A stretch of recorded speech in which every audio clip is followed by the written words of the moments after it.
cost and then percent.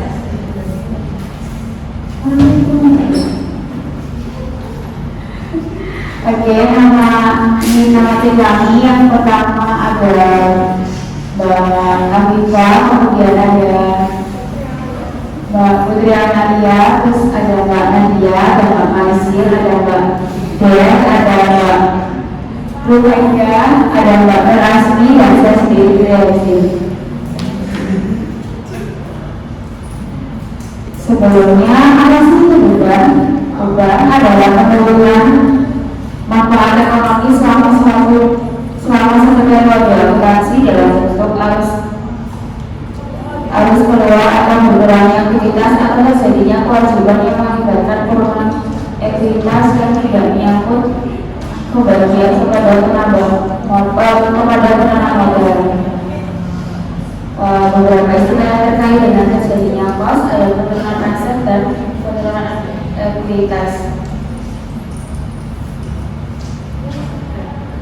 Kemudian ada rugi. Kata kunci yang melakukan adalah kata yang rugi adalah yang pertama penurunan aktivitas atau eksekusi, terus yang kedua transaksi dari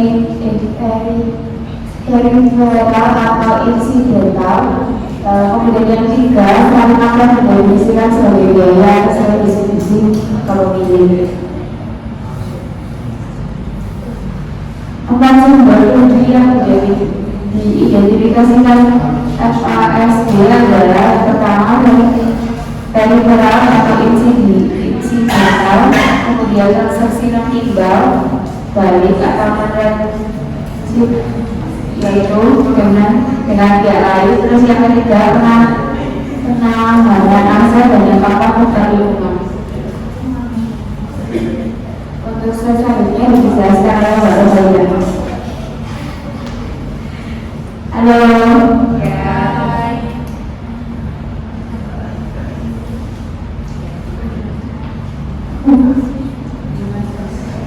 Hubungan kos dan biaya. Beberapa sumber mendefinisi biaya dalam kaitannya dengan pengertian kos karena memang biaya tidak dapat dipisahkan dengan kos. Kos adalah pengukur biaya atau biaya dipresentasi dengan kos sehingga secara teknis dan praktis biaya sering disebut kos saja sebagaimana digunakan oleh APBD di atas. Memang biaya selalu dapat disebut kos karena kos terletak di dalamnya. Akan tetapi kos tidak selalu dapat disebut biaya karena kos dapat juga mempresentasi aset. Walaupun demikian, untuk membahas selanjutnya biaya sering disebut dengan kos. Proses dan konsep penandingan. Untuk menentukan laba yang bermakna minimal perlu dipahami dua pengertian penting, yaitu proses penandingan dan konsep atau prinsip penandingan. Proses penandingan adalah proses penentuan laba dengan cara mengukur atau menakar dahulu pendapatan. Konsep atau prinsip penandingan adalah dasar pemikiran untuk menghubungkan pendapatan dan biaya sehingga apa yang dihasilkan bermakna. Konsep penandingan menjadi suatu kebutuhan dalam akuntansi karena alasan berikut. Yang pertama, pengakuan pendapatan tidak langsung dikaitkan dengan pengakuan biaya karena teknik pembukuan tidak memungkinkan hal tersebut. Yang kedua, transaksi terjadinya pendapatan pada umumnya tidak berkaitan langsung dengan transaksi terjadinya biaya. Basis asosiasi dalam rangka menghubungkan biaya dan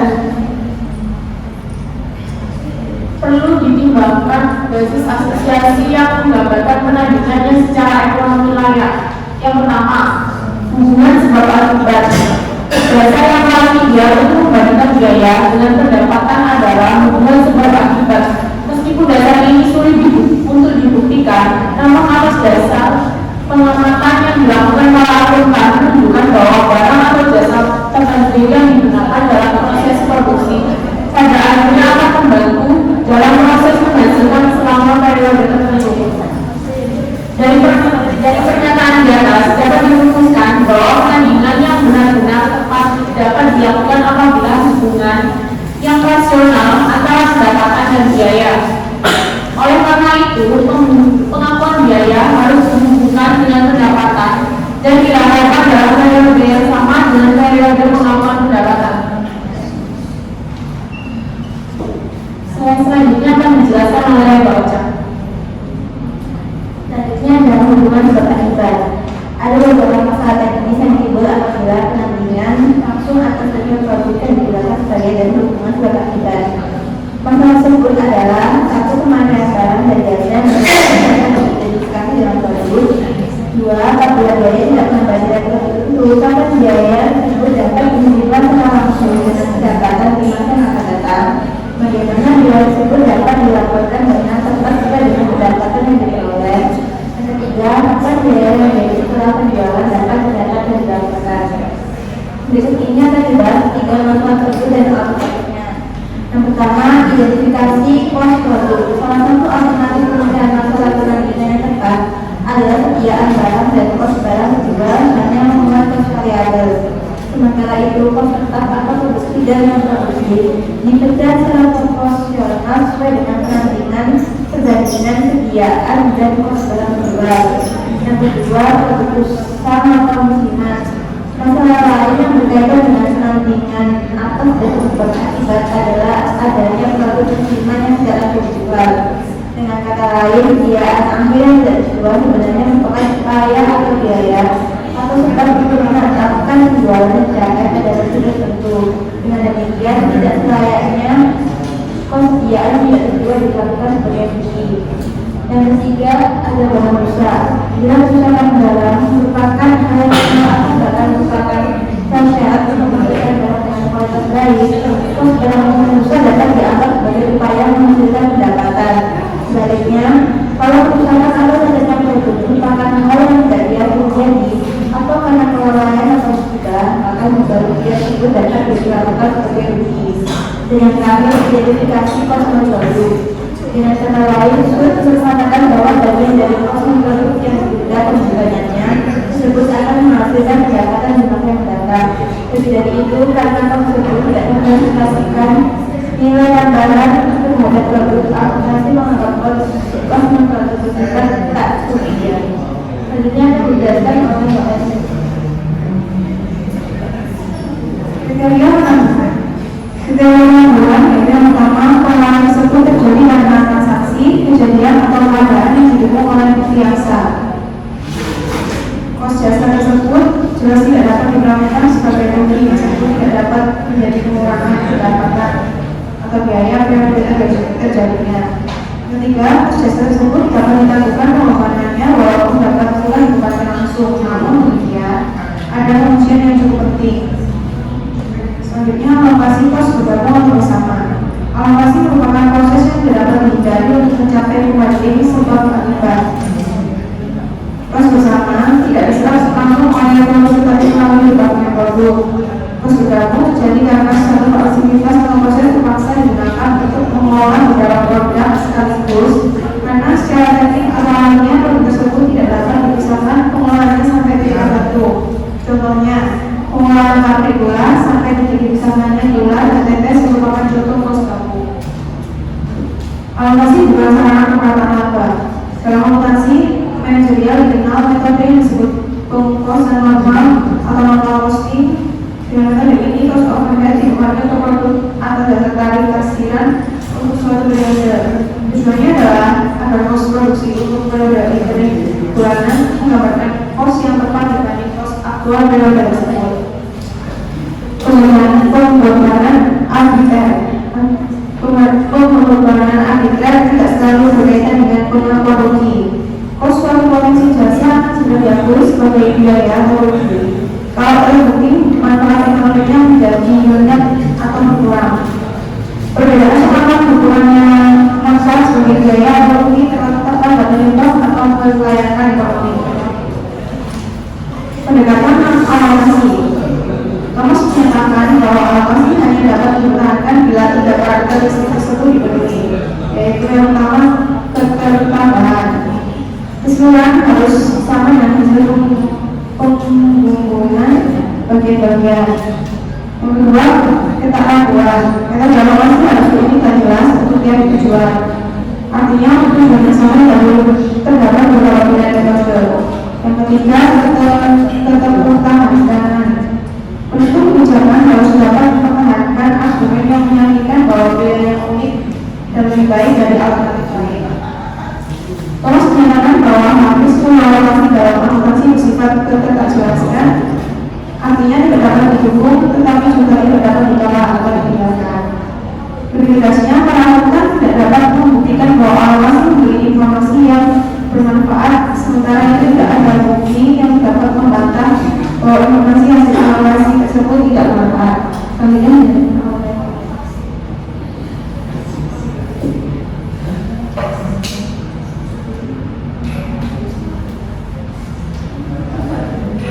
Selanjutnya, sediaan.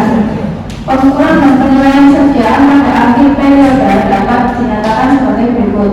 Yang pertama, penentuan misalnya kos barang terjual untuk dibandingkan dengan penjualan sehingga dapat ditentukan misalnya laba perusahaan.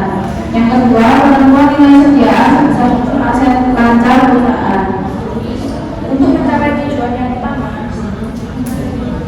biasanya harus dilakukan secara khusus kuantitas barang yang belum terjual dan yang sudah terjual, karena aliran kos tidak selalu mengikuti secara persis aliran fisik barang. Diperlukan metode asosiasi yang paling menggambarkan kegiatan operasi sebelumnya.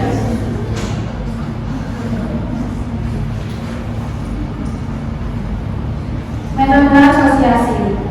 Metode asosiasi dapat diartikan sebagai asumsi aliran kos dalam mengikuti aliran bisnis barang. Metode asosiasi atau asumsi aliran kos yang telah dikenal adalah: yang pertama, identifikasi khusus; yang kedua, masuk pertama keluar pertama; yang ketiga, aliran berbobot; yang keempat, sediaan normal atau minimal; yang kelima, masuk terakhir keluar pertama. Implikasi metode asosiasi terhadap laba. Metode TKP atau metode masuk terakhir keluar pertama sering digunakan untuk menstabilkan laba periodik dalam bisnis yang mengalami fluktuasi besar dalam volume penjualan dan harga bahan baku antar periode. Selanjutnya akan dijelaskan oleh MF.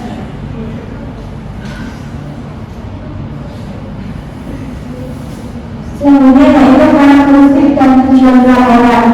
Dalam fasilitas fisik yang terjadi pada saat penerapan kemudian diambil sebagai aset dan baru kemudian uang tersebut diambil sebagai biaya sesuai dengan pola penerapan manfaat yang digunakan dengan kos. Yang pertama, dalam fasilitas fisik uang yang terjadi pada saat penerapan pada umumnya diambil sebagai aset dan baru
Selanjutnya akan membacakan Al-Quran.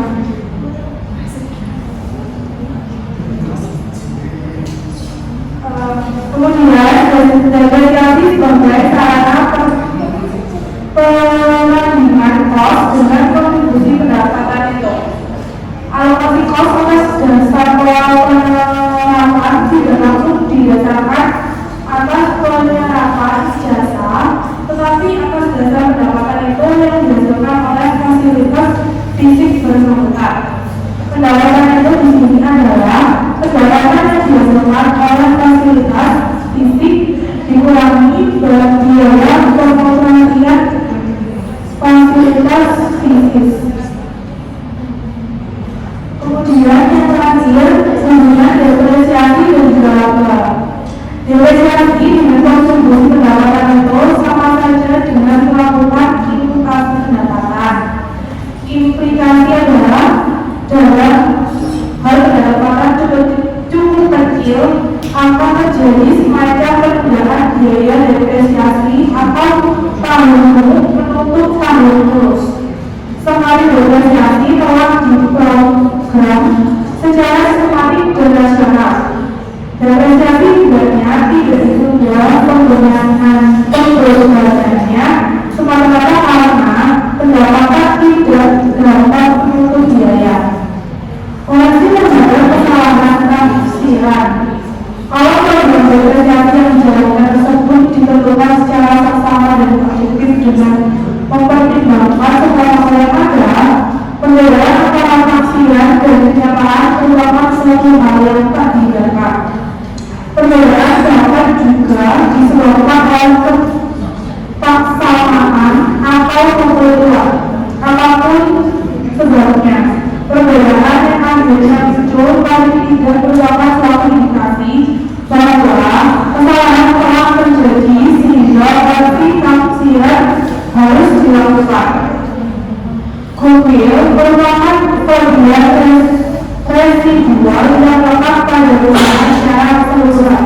Oleh karena itu, goodwill sebenarnya dapat diakui dalam satu akun debit atau dimaknai dengan akun penilaian hidup, macam valuation akun terhadap semua aset sebagai satu kesatuan. Dengan perlakuan ini, goodwill bukan lagi merupakan kemampuan lebih melabasi, melainkan hanya sebagai jumlah rupiah pengimbangi akhlak yang difungsikan sebagai penilaian. Sekian dari materi kami terkait dengan penilaian. Ya,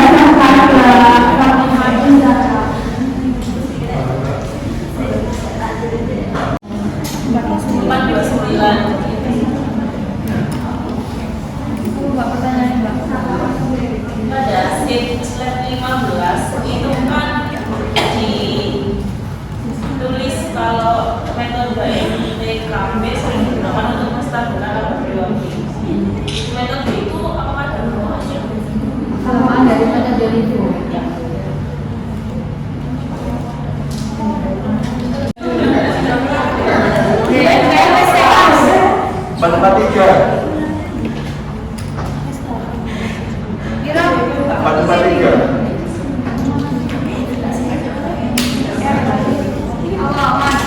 Tadi kan sudah disebutkan tentang metode asosiasi ya. Minta tolong dong dijelaskan satu-satu dari metode asosiasi tersebut. Slide berapa ya tadi? 15. Oh, ini materi. Ya. Emang kalau nggak nyadar.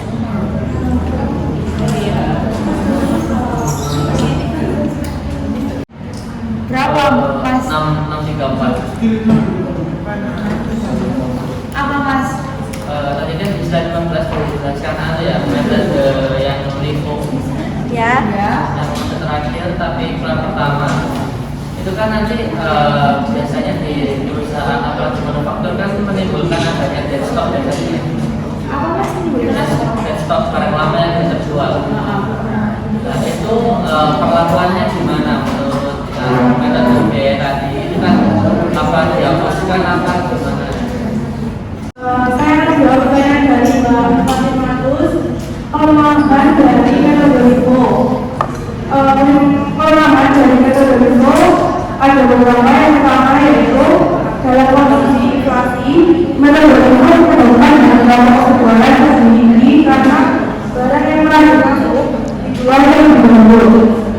Akibatnya harga pokok dan produksi bersalah menjadi rendah. Ini bisa membuat kebutuhan terlihat buruk daripada sebenarnya. Kemudian yang kedua, standar pelayanan keuangan konvensional atau IFRS tidak mengizinkan penggunaan metode LIFO. Oleh karenanya, perusahaan yang beroperasi di negara-negara yang mengadopsi IFRS tidak dapat menggunakan metode ini untuk laporan keuangan mereka. Kemudian kekurangan yang lain yaitu metode LIFO dapat secara signifikan mempengaruhi laba bersih karena ada resiko bahwa manajemen mungkin memanipulasi hasil keuangan dengan sengaja mengatur waktu pembelian agar dapat menurunkan laba bersih untuk mengurangi pajak atau mempengaruhi persepsi investor. Terima kasih.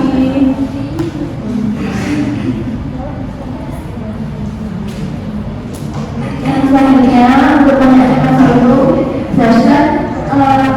tentang 5 metode asosiasi. Yang pertama metode identifikasi khusus. Metode ini yang paling ideal biasanya jenis untuk jenis barang mahal dan ukurannya tidak. Tapi ada kelemahan dari identifikasi khusus ini. Yang pertama yaitu untuk jenis barang yang homogen dan harganya yang murah, metode ini menjadi terlalu mahal dan tidak sepadan dengan nilai tambahan informasi yang diperoleh.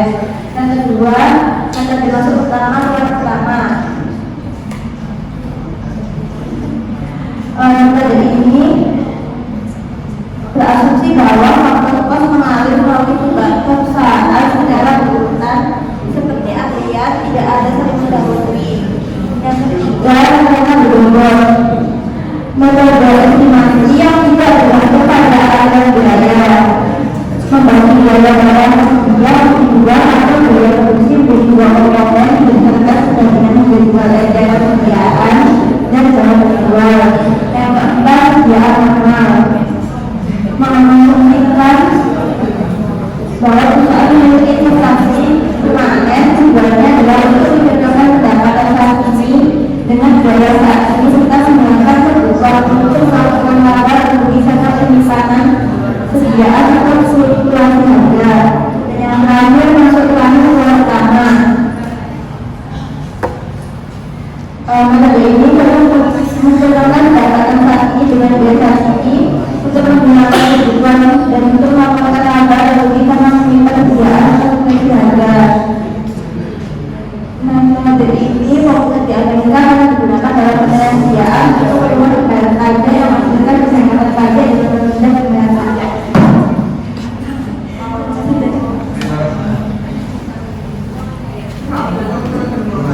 Saya menjawab pertanyaannya Mas Evan.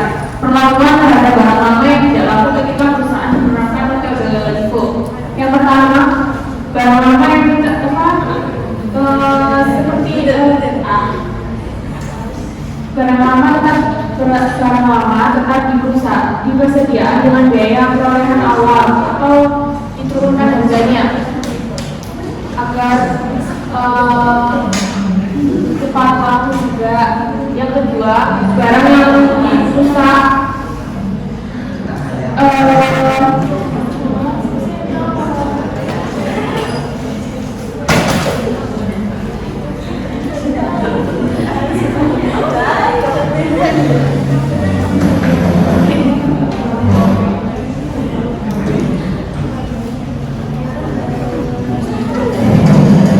kemudian perlakuan ini juga adalah pemindahan atau pembuangan. Jadi kalau barang sudah tidak memungkinkan untuk dijual, biasanya itu dibuang gitu. Maksudnya kayak barang ada satu kan sudah nggak layak untuk dijual kan, jadi harus dibuang gitu.